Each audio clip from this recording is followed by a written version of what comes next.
जय हिंद साथियों। आपकी जो परीक्षा होगी आरआरबी एनटीपीसी की, उसमें जीके के साथियों पूरे के पूरे 40 सवाल पूछे जाएंगे। और मेरा मानना है साथियों 10 से 12 सवाल, साथियों लगभग 12 से 13 सवाल आपके बिल्कुल आसान आएंगे, बिल्कुल सिंपल आएंगे। तो अगर आप साथियों इन 40 में से ये 12 से 13 सवाल जो आसान टाइप के आएंगे, अगर वो आप करना ही करना चाहते हो, तो आज की इस वीडियो के 136 सवालों को जरूर देकर जाइएगा साथियों परीक्षा को देने, क्योंकि यहां से वो आपके 10 से 12 सवाल डिक्टो आपको देखने को मिलेंगे। तो एक क्लास बहुत तेजी के साथ मैं कराऊंगा साथियों। इन सवालों के जवाब आप लोग देते जाइएगा, और जितने सवालों के जवाब आपको नहीं मालूम है उनको आप लोग तैयार कर लीजिएगा, ठीक है ना। चलिए तो साथियों 10 से 12 नंबर वाली इकलौती एक क्लास है। चलिए तो पहला सवाल है, कह रहे कि सौर मंडल में कुल कितने ग्रह हैं, तो मैं कहूंगा 8 ग्रह हैं। आंसर जिनका ऑप्शन नंबर डी के साथ है, तो बिल्कुल सही है। उसके बाद देखिए अगला सवाल, सौर मंडल की खोज किसके द्वारा की गई थी, तो अगर आपका जवाब कॉपरनिकस है तो आपका जवाब बिल्कुल सही है। उसके बाद देखिए साथियों सौर मंडल का जन्मदाता की अगर बात करें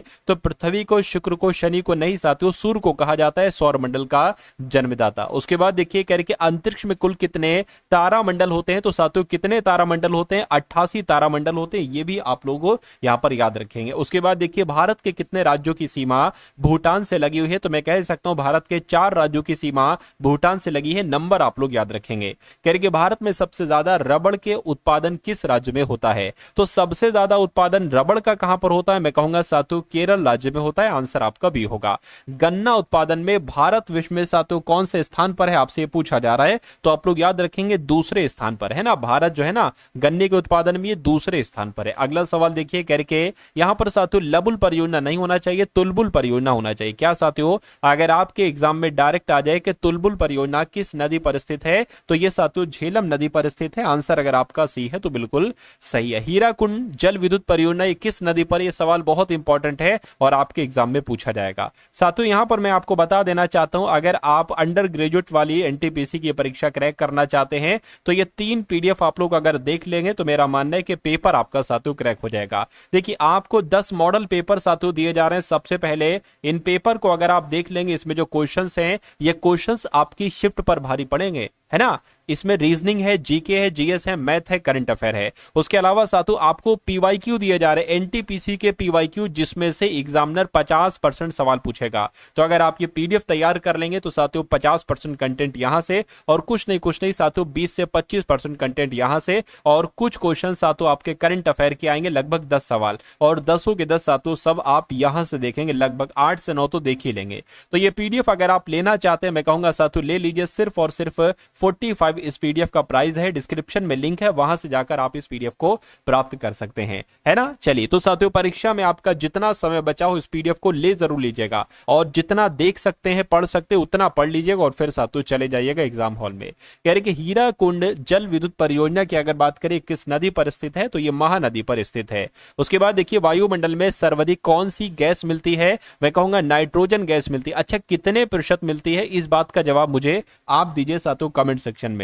उसके बाद देखिए कह रहे कि मेघ गर्जन यानी कि जो बादल वगैरह गरजते हैं ना, ये वायुमंडल की किस परत में गरजते हैं, ओजोन मंडल नहीं, मैं कहूंगा साथियों शोभ मंडल में गरजते हैं। शोभ मंडल कहां पर लिखा हुआ है, ऑप्शन नंबर बी में लिखा हुआ है। उसके बाद देखिए अगला सवाल कह रहे कि विश्व में सबसे ज्यादा वर्षा वाला स्थान कौन सा है, तो मासिन नाम होना चाहिए। मासिन नाम साथियों आपका राइट आंसर होगा। विश्व का सबसे ऊंचा जलप्रपात की अगर बात करें कौन सा है, तो ये भी आप लोग याद रखेंगे, जो एंजिल जलप्रपात है ना साथियों, विश्व का सबसे ऊंचा जलप्रपात है। अगला सवाल आपकी स्क्रीन पर है, कह रहे कि विश्व का सर्वाधिक लवणीय झील कौन सी है। डायरेक्ट आपके एग्जाम में सातों सवाल आता है, तो विश्व की सबसे ज्यादा लवणीय झील की अगर बात करें तो याद रखेंगे विश्व का सर्वाधिक लवणीय झील मृत सागर है। मृत सागर आपके सवाल का बिल्कुल सही और सटीक जवाब है। साथियों देखिए जितने भी सवाल मैं आपको करवा रहा हूं ना, ये सभी के सभी पूरी जीके के ऐसे संभावित सवाल हैं जो आपको आपकी शिफ्ट में साथियों देखने को मिलेंगे। इसलिए समझदारी इसी में होगी साथियों कि इन सभी सवालों को आप लोग घोल कर पी जाइए और अपने एग्जाम को क्रैक कर डालिए। तो साथियों अगर अभी तक आपने इस वीडियो को लाइक नहीं किया है तो वीडियो को लाइक कर दीजिए, और चैनल पर नए हैं तो चैनल को भी साथियों तुरंत आप लोग सब्सक्राइब कर दीजिए, और एक कमेंट कर दीजिए साथियों जय हिंद का। मुझे बहुत अच्छा लगेगा। तो एक कमेंट भी साथियों कर दीजिए और बताइए इसका राइट आंसर क्या है। भारत के किस राज्य में एक भी रेलवे स्टेशन नहीं है? तो अगर ये सवाल आता है तो सिक्किम आपको बता देना है। उसके बाद देखिए किस जीव के पास आंखें नहीं होती? सांप के पास, केचुए के पास, केकड़े के पास, चमगादड़ के पास। मैं कहूंगा केचुए के पास सातु आंख नहीं होती है। अशोक चक्र में कितनी तीलियां होती हैं? मैं कहूंगा सातु अशोक चक्र में 24 तीलियां होती हैं। उसके बाद देखिए ऐसा कौन सा जीव है जो भारत का राष्ट्रीय पक्षी है? तो भारत का राष्ट्रीय पक्षी साथियों मोर होता है, इसलिए सही जवाब आपका डी होगा। हवाई जहाज के टायरों में कौन सी गैस भरी जाती है? तो हवाई जहाज के टायरों में साथियों नाइट्रोजन गैस भरी जाती है। ये आप लोग याद रखें, आंसर आपका सी होगा। कह के चांद पर जाने वाला पहला जानवर कौन सा, मुझे बता दीजिए। तो जानवर की अगर बात करें जो चांद पर गया था, अच्छा चांद पर जाने वाला पहले कौन व्यक्ति थे, है ना? चांद पर जाने वाले पहले कौन व्यक्ति थे, उनका मुझे नाम कमेंट में आप लोग बताइएगा। और जानवर मैं आपको बता देता हूं साथियों, कुत्ता वो जानवर था जो चांद पर सबसे पहले गया था। उसके बाद देखिए भारत में चाय का सबसे बड़ा उत्पादक राज्य कौन सा है? तो अगर बात करते हैं यहां पर साथियों असम राज्य की, तो असम राज्य चाय का सबसे बड़ा उत्पादक राज्य है भारत में। भारत में सबसे ज्यादा कौन सा फल खाया जाता है? तो साथियों भारत में सबसे ज्यादा कौन सा फल खाया जाता है? केला, सेब, आम, पपीता। तो अगर आपका जवाब केला है तो आपका जवाब बिल्कुल सही है। सच या झूठ का पता लगाने के लिए एक मशीन होती है, उस मशीन का नाम क्या होता है मुझे बताइए। Polygraph, stenographer, Telegram, seismograph. मैं कहूंगा पॉलीग्राफ की मदद से साथियों सच या झूठ का पता लगाया जाता है। अगला देखिए करेगा ऐसा कौन सा जानवर है जो जन्म लेते ही मां को खो देता है? तो किसकी बात चल रही है फटाफट साथियों आप लोग मुझे यहां पर बता दीजिए। तो बिच्छू की अगर बात करें, बिच्छू आपका यहां पर साथियों राइट आंसर होता है, ये मां को खो देता है ना। किस फल को अमृत फल के नाम से भी जाना जाता है? तो पता साथियों अमृत फल किसे कहा जाता है मुझे बताइए। अंगूर को कहते हैं, तरबूज को कहते हैं, अनार को कहते हैं, या साथियों अमरूद को कहते हैं? मैं कहूंगा अमरूद को साथियों क्या कहा जाता है? अमृत फल कहा जाता है। अच्छा यहां पर बिच्छू की अगर बात करें, देखिए जब मादा बिच्छू अपने बच्चे को जन्म लेती है तो वो मर जाती है, और जब वो माँ मर जाती है तो जो बच्चे होते हैं ना वो अपनी माँ को ही साथियों खा जाते हैं, मरी हुई माँ को खा जाते हैं। तो इसलिए साथियों आपका ये प्रश्न बना, और इसलिए है ना ये प्रश्न आपसे कई बार पूछा भी जा चुका है कई सारे एग्जाम में। तो उसके बाद देखिए अगला सवाल आपकी स्क्रीन पर करके ऐसा कौन सा जानवर है जो अंधेरे में भी देख सकता है? फटाफट एक बार कमेंट करके मुझे बताइए। तो अगर बात करते हैं साथियों यहाँ पर किसकी, क्या कुत्ता, हिरण, चीता, बिल्ली? मैं कहूंगा चीता जो है ये जानवर अंधेरे में भी देख सकता है। उसके बाद देखिए भारत के किस नदी में हीरा पाया जाता है? तो कौन सी नदी है? मैं कहूंगा कृष्णा नदी है जहां पर सातों हीरा पाया जाता है। उसके बाद देखिए भारत कितने वर्षों तक अंग्रेजों का गुलाम रहा? तो भारत कितने वर्षों तक अंग्रेजों का गुलाम रहा? भारत 200 वर्षों तक साथियों अंग्रेजों का गुलाम रहा। कटहल किस देश का राष्ट्रीय फल है? नेपाल का नहीं साथियों, श्रीलंका का राष्ट्रीय फल है, ये आपको याद रखना है। उसके बाद देखिए पृथ्वी पर प्रथम उगाई जाने वाली फसल साथियों कौन सी थी? वैसे अगर देखा जाए तो जौ आपका आंसर होना चाहिए, लेकिन ऑप्शन में नहीं है जौ, तो आलू आपका आंसर हो जाएगा। उसके बाद देखिए माचिस का आविष्कार किस देश में हुआ था? तो माचिस की अगर बात करें साथियों इंग्लैंड में इसका आविष्कार किया गया था, आंसर आपका जाएगा बी के साथ। उसके बाद देखिए किस फल का बीज बिच्छू का जहर तुरंत उतार देता है मुझे बताइए। तो इमली आपका राइट आंसर हो जाएगा, यानी कि इमली का फल का बीज बिच्छू का जहर तुरंत उतार देता है। उसके बाद देखिए कुत्ते के अलावा और किस जीव को बम ढूंढना सिखाया जाता है? तो किसकी बात चल रही है फटाफट बताइए। शेर को, कछुए को, चिंपैंजी बंदर को, या मधुमक्खी को? तो साथियों मधुमक्खी की अगर बात करें तो मधुमक्खी आपके सवाल का सही जवाब हो जाएगा। कुत्ते के अलावा जो है ना ये मधुमक्खी भी साथियों इसको बम ढूंढना सिखाया जाता है, आंसर आपका डी होगा। उसके बाद देखिए भारत का राष्ट्रीय मिठाई आपसे यहाँ पर पूछी जा रही है साथियों, मुझे बता दीजिए। तो क्या बर्फी है, रसगुल्ला है, केला है, जलेबी है? तो जलेबी अगर आपका जवाब है तो बिल्कुल सही है। किस मंदिर को ब्लैक पैगोडा के नाम से जाना जाता है? तो साथियों सूर्य मंदिर की अगर बात करें, सूर्य मंदिर को ब्लैक पैगोडा के नाम से जाना जाता है। अगला क्वेश्चन देखिए इतिहास का जनक किसे कहा जाता है? हेरोडोटर को, या हिक्टर की अगर बात करें हिक्टर को, अरविंद घोष को, या सातो विक्रम सेठ को? देखिए हेरोडोटस यहां पर लिखा होना चाहिए था। हेरोडोटस की अगर बात करें इनको इतिहास का जनक कहा जाता है। ऋग्वेद के सबसे प्रमुख देवता अगर आपसे एग्जाम में आपके पूछ ले तो आप सातु क्या बताएंगे? तो अगर आप इंद्रदेव बताएंगे तो आपका जवाब बिल्कुल सही कहलाया जाएगा। सिंधु घाटी सभ्यता की लिपि कौन सी थी आपसे पूछा जा रहा है। देखिए सिंधु घाटी सभ्यता की लिपि को सिंधु लिपि भी कहा जाता है, हड़प्पा लिपि भी कहा जाता है, लेकिन इस लिपि को क्या अभी तक साथियों पढ़ा नहीं जा सका है, तो इसलिए अज्ञात आपके सवाल का आंसर हो जाएगा। जहांगीर किसका पुत्र था आपसे पूछा जा रहा है। तो जहांगीर की अगर बात करें किसका पुत्र था मुझे बताइए। क्या अकबर का पुत्र था? बिल्कुल सही साथियों अकबर का पुत्र था। और जैन धर्म के अनुसार जिन शब्दों का क्या अर्थ होता है? जिन क्या है ना। जैन धर्म की अगर बात करें तो जिन का मतलब पता क्या होता है साथियों, विजेता होता है, विजेता आपका आंसर हो जाएगा। उसके बाद देखिए त्रिपिटक किस धर्म की पवित्र पुस्तक है, तो ये तो साथियों बौद्ध धर्म की पवित्र पुस्तक है त्रिपिटक, इसलिए सही जवाब जिनका बी है तो बिल्कुल सही है। सबसे महत्वपूर्ण जनपद कौन सा है मुझे बताइए, तो जो मगध है ना, इसमें से इन चारों में से मगध सबसे महत्वपूर्ण जनपद है। अगला देखिए अर्थशास्त्र के लेखक की अगर बात करें तो साथियों अर्थशास्त्र के लेखक कौन है मुझे बताइए। देखिए यहां पर अगर चाणक्य होता तो चाणक्य आप लगा देते, या साथियों विष्णुगुप्त होता तो विष्णुगुप्त आप लगा देते, लेकिन यहां पर ऐसा कोई ऑप्शन नहीं है ना, तो इसलिए इसको स्किप कर देंगे। पृथ्वीराज चौहान के पिता कौन थे मुझे बताइए, तो पृथ्वीराज चौहान के पिता साथियों सोमेश्वर चौहान थे, इसलिए आंसर आपका जाएगा डी के साथ। उसके बाद देखिए भारत के किस क्षेत्र में कामरूप एक प्राचीन नाम है, तो किसकी बात चल रही है, असम आपका आंसर हो जाएगा। उसके बाद देखिए कह रहे कि किस राजपूत राजा ने मोहम्मद गौरी को पराजित किया था, तो पहली बार साथियों हराया था, क्या आपका सही जवाब होगा मुझे बताइए, तो बघेल भूम आपका राइट आंसर हो जाएगा। बघेल भूम इन्होंने मोहम्मद गौरी को पहली बार हराया था। लोधी वंश के संस्थापक की अगर बात करें तो कौन थे साथियों, बहलोल लोधी, ये लोधी वंश के संस्थापक थे। उसके बाद देखिए रामचरितमानस में तुलसीदास ने किस भाषा का उपयोग किया था, तो किस भाषा का उपयोग किया था साथियों, अवधी भाषा का उपयोग किया था, जिनका आंसर ऑप्शन नंबर बी है तो बिल्कुल सही है।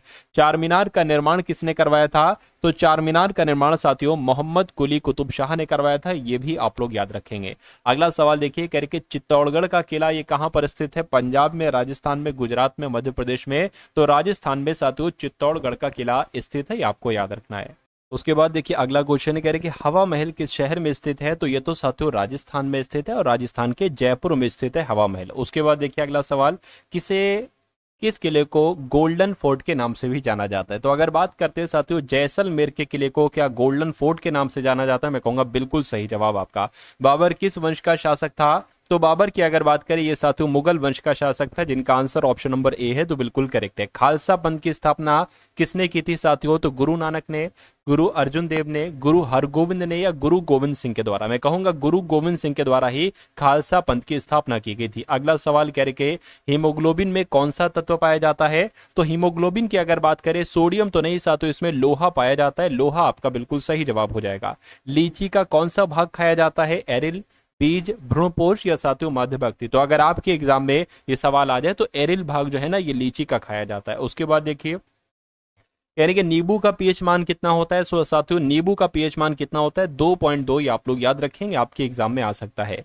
1857 के विद्रोह को उर्दू कवि ने देखा था, क्या लिखा हुआ है साथियों, 1857 के विद्रोह को है ना किस उर्दू के कवि ने देखा था, तो साथियों मिर्जा गालिब ने देखा था 1857 के विद्रोह को। उसके बाद देखिए कन्नौज किस वर्ष साथियों लड़ाई हुई थी, यानी कि कन्नौज की जो लड़ाई हुई थी वो कब हुई थी, तो वो 1540 में हुई थी, 1540 आपका आंसर हो जाएगा। दुनिया का सबसे अच्छा भोजन किस देश में मिलता है, तो दुनिया का सबसे अच्छा भोजन हम तो यही कहेंगे भाई साहब कहां पर मिलता है, भारत में मिलता है। भारत के साथ इटली आ गया तो इटली भी साथ वो आंसर आप लगा देना, है ना। चलिए उसके बाद देखिए अगला सवाल आपकी स्क्रीन पर कह रही है वो कौन सा पक्षी है जो अपने आधे दिमाग को सुला सकता है, तो किस पक्षी की बात चल रही है साथियों, बत्तख की बात चल रही है। बत्तख एक ऐसा पक्षी है जो अपने आधे दिमाग को सुला सकता है। उसके बाद देखिए किस फल से हमें तेल प्राप्त होता है, तो किस फल से हमें तेल प्राप्त होता है, अकेला से, केले से, लीची से, कटहल से, नारियल से, मैं कहूंगा नारियल से हमें तेल प्राप्त होता है, आंसर आपका डी होगा। कौन सा पक्षी अपने बच्चे को दूध पिलाता है, तो कौन सा पक्षी अपने बच्चे को दूध पिलाता है, गौरैया, उल्लू, चमगादड़, तोता, मैं कहूंगा तोता आपका आंसर हो जाएगा। अगला सवाल देखिए कह रहे कि भारत की राष्ट्रीय मिठाई आपसे पूछी जा रही, तो ये बात मैं आपको बता चुका हूं, जलेबी भारत की राष्ट्रीय मिठाई है। भारत में सबसे बड़े मीठे पानी की झील साथियों कौन सी है मुझे बताइए, तो अगर आपका जवाब वूलर झील के साथ है तो आपका जवाब बिल्कुल सही हो जाएगा। अगला सवाल देखिए कह रहे कि अजूबों में से कौन सा अजूबा आगरा में स्थित है, तो अगर बात करते आगरा में कौन सा अजूबा स्थित है तो मैं कहूंगा ताजमहल साथियों, ये आगरा में ही तो है, इसलिए जिनका आंसर ऑप्शन नंबर डी है तो बिल्कुल सही है। उसके बाद देखिए हवा महल भारत के किस शहर में स्थित है, यह भी मैंने आपको बताया था जयपुर में स्थित है। हाथी कौन सा रंग देखकर पागल हो जाता है, देखिए लाल की अगर बात करें या काला, हरा, पीला, मैं कहूंगा पीला रंग देखकर साथियों पागल हो जाता है, थोड़ा सा बौखला टाइप का जाता है। शरीर का कौन कौन सा अंग मरने के बाद भी साथियों बढ़ता रहता है, मुझे बताइए। तो किसकी बात चल रही है, फटाफट आप लोग बताइए। नाखून आपके सवाल का बिल्कुल सही जवाब हो जाएगा। मसालों की रानी किसे कहा जाता है साथियों, बताइए। तो मसालों की रानी काली मिर्च को, इलायची को कहा जाता है साथियों मसालों की रानी। मनुष्य के शरीर में कितनी हड्डियां होती हैं आपसे पूछा जा रहा है, तो 206 हड्डियां होती हैं मनुष्य के शरीर में। किस राज्य में चंदन के घने जंगल पाए जाते हैं? चंदन के घने जंगलों की अगर बात करें तो ये साथियों कर्नाटक में पाए जाते हैं। कर्नाटक आपका आंसर हो जाएगा। कौन सी मछली हवा में उड़ती है, मुझे बताइए। कौन सी मछली साथियों? तो कुल मिला के अगर बात करें जो फ्लाइंग फिश होती है ना, ये साथियों ये मछली हवा में उड़ती है। आंसर आपका ए होगा। भारत का सबसे छोटा राज्य कौन सा है, बताइए। तो भारत का सबसे छोटे राज्य की अगर बात करें तो गोवा जो होगा ये भारत का सबसे छोटा राज्य है। अगला देखिए, बुर्ज खलीफा को बनाने में कितना समय लगा था, बताइए। तो बुर्ज खलीफा को बनाने में लगभग साथियों 5 वर्ष का समय लगा था। 5 वर्ष आपके सवाल का बिल्कुल सही और सटीक जवाब हो जाएगा, है ना। अगला सवाल देखिए, कह रहे हैं कि गरीबों की गाय किसे कहा जाता है? भैंस को कहते हैं, ऊंट को कहते हैं, बकरी को कहते हैं, भेड़ को कहते हैं। तो साथियों बकरी को कहा जाता है गरीबों की गाय। उसके बाद देखिए, कह रहे कि ना घर का ना घाट का, इस मुहावरे का मतलब क्या होता है, बताइए। झूठा प्रदर्शन, एक से स्थिति, अपराध करना, कहीं का नहीं रहना, यानी कि कहीं का ना रहना, यानी कि ना घर का ना घाट का। आंसर आपका डी होगा। भारत का राष्ट्रीय त्योहार की अगर बात करते हैं तो साथियों क्या भारत का राष्ट्रीय त्योहार है? स्वतंत्रता दिवस आपका आंसर हो जाएगा। उसके बाद देखिए, भारत का राष्ट्रीय खेल की अगर बात करें तो अगर आपके एग्जाम में सवाल आ जाए तो हॉकी आपको लगा देना है। उसके बाद देखिए, 7 टापुओं का शहर किसे कहा जाता है, बताइए। तो 7 टापुओं का शहर साथियों मुंबई शहर को कहा जाता है। आंसर आपका ए होगा। भारत में पहला कृषि विज्ञान केंद्र कहां पर स्थापित हुआ था? तो ये साथियों पता कहां पर स्थापित हुआ था? ये पांडुचेरी में स्थापित हुआ था। आंसर आपका बी होगा। उसके बाद देखिए, कह रहे सर्वाधिक अम्लीय वर्षा किस देश में होती है? तो सबसे ज्यादा अम्लीय वर्षा की अगर हम बात करते हैं तो ये साथियों नॉर्वे देश में होती है। ये भी आपको याद रखना है। कह रहे कि यूरिया का रासायनिक नाम क्या है? तो यूरिया का अगर बात करें तो कार्बोमाइड है। क्या है साथियों? कार्बोमाइड जो है ना, ये यूरिया का रासायनिक नाम होता है। उसके बाद देखिए, जवाई बांध साथियों किस राज्य में स्थित है? तो जवाई बांध गुजरात में नहीं साथियों, राजस्थान में स्थित है। कहां पर स्थित है जवाई बांध? राजस्थान में स्थित है। लूनी नदी किस राज्य में स्थित है? तो लूनी नदी की अगर हम बात करें तो ये साथियों राजस्थान में स्थित है। आंसर आपका ऑप्शन नंबर बी होगा। उसके बाद देखिए, कह रहे कड़गम किस राज्य का लोक नृत्य है? तो कड़गम पता साथियों कहां पर किया जाता है? तमिलनाडु में किया जाता है। तमिलनाडु आपका बिल्कुल सही जवाब हो जाएगा। उसके बाद देखिए, भारतीय जागृति का जनक किसे कहा जाता है? तो भारतीय जागृति की अगर बात करें, भारतीय जागृति का जनक साथियों राजा राममोहन राय को कहा जाता है। राजा राममोहन राय आपका बिल्कुल सही जवाब हो जाएगा। कह रहे कि जम्मू कश्मीर में जो उरी बांध है ये किस नदी पर स्थित है, बताइए। जम्मू कश्मीर में जो उरी बांध है ना साथियों, ये झेलम नदी पर स्थित है। झेलम नदी आपका बिल्कुल सही जवाब है। कह रहे कि कावेरी नदी का उद्गम साथियों कहां से होता है? अमरकंटक से, महाबलेश्वर से, ब्रह्मगिरी पहाड़ियों से, त्र्यंबक पहाड़ियों से। मैं कहूंगा ब्रह्मगिरी पहाड़ियों से ही साथियों कावेरी नदी का उद्गम होता है। आंसर आपका ऑप्शन नंबर सी होगा। निम्नलिखित में से कौन सा स्थान जैन धर्म से संबंधित है, मुझे बताइए। तो अगर बात करते हैं साथियों रतनगिरी की, तो रतनगिरी साथियों जैन धर्म से संबंधित है। आंसर आपका डी होगा। कह रहे कि किस नदी को दक्षिण भारत की गंगा कहा जाता है? आपका जवाब क्या होगा? अगर आपका जवाब गोदावरी है तो आपका जवाब बिल्कुल सही है। उसके बाद देखिए, भारत के पहले राष्ट्रपति साथियों कौन थे? तो भारत के पहले राष्ट्रपति डॉक्टर राजेंद्र प्रसाद थे। और वायुमंडलीय दाब मापने वाले पैमाने को क्या कहा जाता है? तो इसको barometer, millimetre, volt meter, decametre. तो आपका जवाब अगर बैरोमीटर के साथ है तो आपका जवाब बिल्कुल सही है। कह रहे कि गुरुत्वाकर्षण की खोज किसके द्वारा की गई थी? तो न्यूटन के द्वारा की गई थी। बिल्कुल साथियों, न्यूटन ने ही गुरुत्वाकर्षण की खोज की थी। मसालों का बगीचा किस राज्य को कहा जाता है? तो मसालों का बगीचा तो साथियों केरल राज्य को कहा जाता है। आंसर आपका जाएगा ऑप्शन नंबर बी के साथ। अगला सवाल है, यानी कि बिहार बंगाल से अलग हुआ तो कब अलग हुआ? 1910 में, 1912 में, 1950 में, 1980 में। 1912 में साथियों बिहार बंगाल से अलग हुआ था। हीराकुंड जल विद्युत परियोजना किस नदी पर स्थित है, आपसे पूछी जा रही है। तो ये साथियों महानदी पर स्थित है। हीराकुंड जल विद्युत परियोजना जो है ना, ये महानदी पर स्थित है। अमीबा में कुल कितनी कोशिका होती है? तो अमीबा जो है ना, ये एक कोशिकीय जीव है, इसलिए आंसर आपका जाएगा ऑप्शन नंबर ए के साथ। उसके बाद देखिए, फिरोज शाह कोटला क्रिकेट स्टेडियम ये कहां पर है? तो ये कहां पर है साथियों? क्या ये नई दिल्ली में है? मैं कहूंगा बिल्कुल सही जवाब, ये नई दिल्ली में ही स्थित है। ये बात आप लोग याद रखेंगे। चलिए तो नागालैंड की मुख्य भाषा अंग्रेजी है, अंग्रेजी, यानी कि ऑप्शन नंबर डी आपका बिल्कुल सही जवाब हो जाएगा। उसके बाद देखिए अगला सवाल कह रहे कि बराबर की गुफाएं किस राज्य में है। तो ये बराबर की गुफाएं पता है कहां पर है साथियों, ये बिहार राज्य में स्थित है, बिहार आपका सही जवाब हो जाएगा। कह रहे कि आयरन शब्द का संबंध किस खेल से है। तो आयरन का संबंध साथियों गोल्फ खेल से है, आंसर आपका सी होगा। और सोमेश्वर की पहाड़ियां किस राज्य में स्थित है, अगर आपसे पूछा जाए तो ये भी साथियों बिहार राज्य में स्थित है।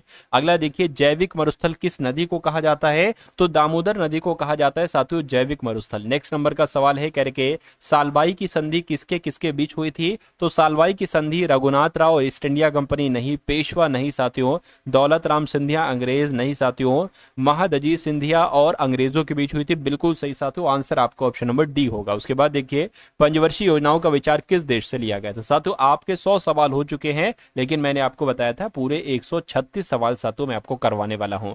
अधूरा ज्ञान आपको नहीं लेकर जाना है, पूरा ज्ञान आपको लेकर जाना है। 136 क्वेश्चन में करवा रहा हूं तो किसी वजह से करवा रहा हूं, कोई चीज आपकी कंप्लीट होगी, इस वजह से साथियों मैं 136 सवाल आपके करवा रहा हूं, है ना। चलिए, तो अगर अभी भी लाइक नहीं किया तो वीडियो को तो साथों लाइक कर दीजिए आप लोग। चलिए तो बात करते हैं, कह रहे पंचवर्षीय योजना का विचार किस देश से लिया गया था। तो रूस देश से लिया गया था, रूस आपका सही जवाब हो जाएगा। उसके बाद देखिए शिवकिला धारा किस राज्य में स्थित है।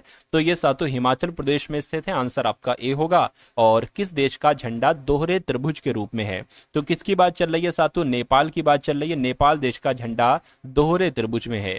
नीला सेब कहाँ पाया जाता है। तो नीला सेब की अगर बात करें तो भारत में तो नहीं साथियों, ये चीन देश में पाया जाता है नीला सेब। अगला देखिए कह रहे कि गेटवे ऑफ इंडिया की स्थापना कब की गई थी। तो गेटवे ऑफ इंडिया की स्थापना 1911 में की गई थी, आप लोग याद रखेंगे साथियों। 1911 में ही गेटवे ऑफ इंडिया की स्थापना की गई थी। चलिए अगला देखिए जैन धर्म के संस्थापक साथियों कौन थे। तो जैन धर्म की अगर बात करें संस्थापक कौन थे मुझे बताइए। देखिए बाबा ऋषभदेव इसके पहले, है ना, पहले तीर्थकर थे और यही इसके संस्थापक थे। वास्तविक संस्थापक पूछा जाए तो महावीर स्वामी आपको बता देना है।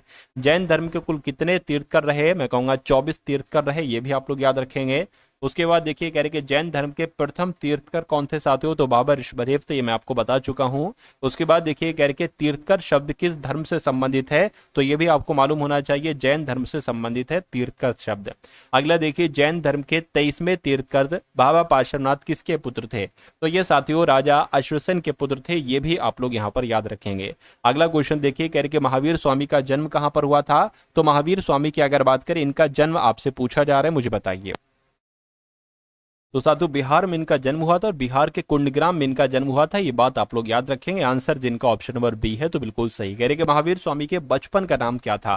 तो इनके बचपन का नाम साथियों वर्धमान था, आंसर आपका ऑप्शन नंबर सी होगा। यानी कि महावीर स्वामी की मृत्यु कहां पर हुई थी बताइए। तो महावीर स्वामी की मृत्यु की अगर बात करें तो मृत्यु इनकी पावापुरी में हुई थी, राइट आंसर आपका सी होगा। जैन धर्म में पूर्ण ज्ञान के लिए क्या शब्द है। तो साथियों कैवल्य शब्द, कैवल्य शब्द जो है ना, ये जैन धर्म में पूर्ण ज्ञान के लिए ही है। उसके बाद देखिए महावीर स्वामी को ज्ञान की प्राप्ति किस नदी के तट पर हुई थी। तो किस नदी के तट पर हुई थी, ये आपसे कुल मिला के पूछा जा रहा है, मुझे बताइए। तो यहां पर अगर बात करें महावीर स्वामी को, देखिए इनमें से मेरे हिसाब से कोई नदी नहीं, आपका रिजु पालिका नदी है। यहां पर मैं लिख देता हूं साथियों, रिजु पालिका नदी की जब हम बात करते हैं, रिजु पालिका नदी के तट पर महावीर स्वामी को ज्ञान की प्राप्ति हुई थी। उसके बाद देखिए अगला क्वेश्चन आपकी स्क्रीन पर है और आपसे कहा जा रहा है कि महावीर एवं गौतम बुद्ध दोनों ने किसके शासनकाल में उपदेश दिए थे। तो दोनों ने साथियों बिम्बिसार के शासनकाल में उपदेश दिए थे।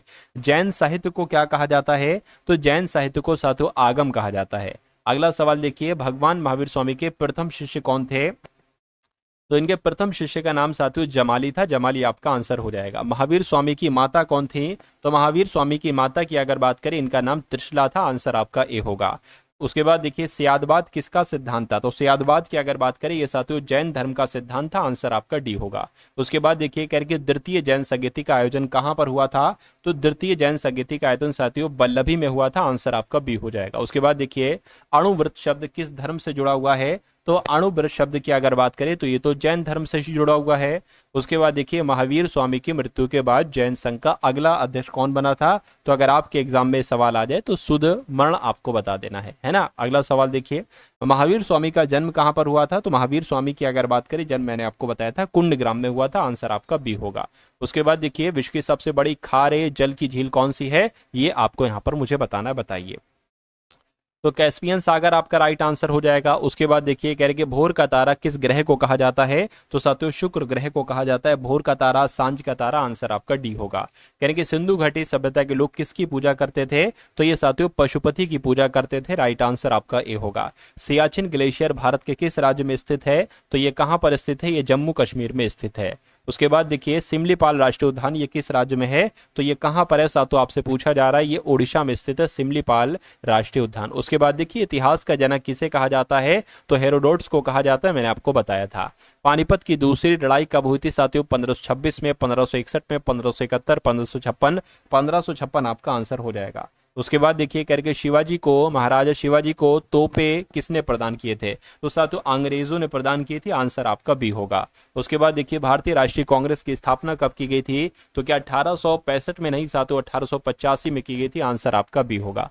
मौन घाटी यानी कि शांत घाटी की बात चल रही है, कहां पर स्थित है, तो ये तो केरल में स्थित है। उसके बाद देखिए कह रहे कि अंतरा कहाँ की समाचार एजेंसी है, तो ये कहाँ की समाचार एजेंसी है, आपसे कुल मिला के पूछा जा रहा है, तो ये इंडोनेशिया की समाचार एजेंसी है, आंसर आपका जाएगा ऑप्शन नंबर किसके साथ साथियों, बी के साथ, है ना। चलिए अंतरा कहाँ की समाचार एजेंसी है, मैंने आपको बता दिया है इंडोनेशिया की समाचार एजेंसी है। तो ये साथियों आपके एनटीपीसी एग्जाम के लिए कुछ बहुत ही इंपॉर्टेंट क्वेश्चंस थे, और मैंने आपको साथियों इसे वीडियो में ही बताया था कि अगर आप ये एग्जाम बहुत अच्छे तरीके से क्रैक करना चाहते हैं तो आप बिल्कुल क्रैक कर सकते हैं साथियों। आपके लिए कुछ पीडीएफ तैयार की गई हैं, जैसे कि पहली पीडीएफ, दूसरी पीडीएफ और साथियों तीसरी पीडीएफ। पहली पीडीएफ में आपको साथियों 10 मॉडल पेपर दिए जाएंगे सॉल्यूशन के साथ, हर क्वेश्चन के नीचे उसका सॉल्यूशन होगा। दूसरी पीडीएफ में साथियों आपको एनटीपीसी की जितनी शिफ्ट हो चुकी हैं उन शिफ्ट का साथियों आपको सॉल्यूशन दिया जाएगा, क्योंकि इसमें से एग्जामिनर 50% साथियों क्वेश्चंस आपसे पूछेगा। उसके अलावा साथियों जो करंट अफेयर है ना, करंट अफेयर के लगभग 10 सवाल आपके एग्जाम में पूछे जाएंगे। तो करंट अफेयर के साथियों 10 सवाल आपसे पूछे जाएंगे, वो 10 के 10 इस पीडीएफ से होंगे। हर क्वेश्चन के नीचे उसका आंसर होगा, उसका सॉल्यूशन होगा, उससे संबंधित जो क्वेश्चन बनते हैं वो भी साथियों होंगे। तो अगर आप इस पीडीएफ को एक बार मेरे हिसाब से पढ़ लेंगे अच्छे तरीके से, तो साथियों पेपर में लगभग 70% कंटेंट आपको देखने को मिलेगा यहां से। तो डिस्क्रिप्शन में लिंक है, वहां से जाकर आप इस पीडीएफ को प्राप्त कर लीजिएगा, है ना। एग्जाम में जितना भी समय बचा हो, कुछ घंटे बाकी हो, जितना भी समय हो, एक बार इस पीडीएफ को लीजिएगा और जितना पढ़ सकते, जितना देख सकते हैं सरसरी निगाहों से एक बार देख लीजिएगा, ठीक है ना। चलिए तो मिलते हैं हम सभी लोग आने वाली वीडियो में। जय हिंद साथियों।